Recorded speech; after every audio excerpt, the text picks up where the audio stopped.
দাম বাড়তেছে সবকিছুর, তার খাওয়া যাবে না। আমদানি কম, এই জন্য সবজির দামটা কমতেছে না।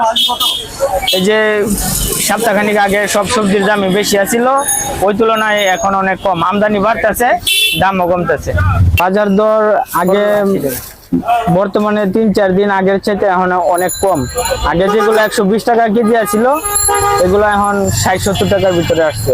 বরবটি এখন 100 টাকা কেজি, চাল কুমড়া 60 টাকা পিস, কচুরলতি 100 টাকা, ফুলকপি 60 টাকা পিস, লাউ 80 টাকা, জলপাই 100 টাকা কেজি, কাঁচামরিচ 200 টাকা, বিট 140 টাকা কেজি, লেবু 30 টাকা হালি, বাঁধাকপি 50 টাকা পিস, কলার মোচা 80 টাকা পিস, 80 টাকা, সিম 120 টাকা, মরিচ 200 টাকা কেজি, পটল 60 টাকা কেজি, কাঁকরোল 100 টাকা কেজি, শসা 80 টাকা কেজি, বেগুন 100 টাকা, ঝিঙ্গা 80 টাকা, করলা 80 টাকা, চিচিঙ্গা 80, ধুন্দল 80, ক্যাপসিকামটা এখন পার পিস 50 টাকা, 500 টাকা কেজি, লম্বা বেগুন 80 টাকা কেজি, ভুট্টা 120, মিষ্টি কুমড়া 80 টাকা পিস, 50 টাকা কেজি, ধনিয়া পাতা 300 টাকা কেজি, ভেন্ডি 80 টাকা, উস্তা 120, কাঁচা টমেটো 160, গাজর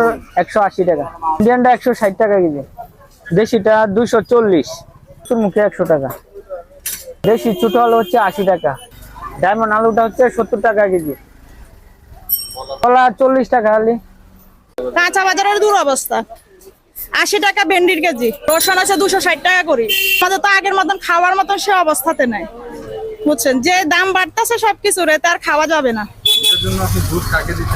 হ্যাঁ, দোষ আমি কাউকে না, দোষ আমাদের ভাগ্যের। কারণ বাংলাদেশের মানুষ কখনো শুধরাবে না, কখনো। আমি বলি যে অতে চোর হাতে চোর, বাংলাদেশের সব মানুষের নিজেরটা নিজেই বুঝে, চুরি করতে চায়, নিজের চুরি করে আখের গোছাবে, আর সাধারণ জনগণে মরবে। জনগণের দোষ না এটা, যারা নিয়ন্ত্রণ করবে তাদের দোষ। এই আফতাবনগর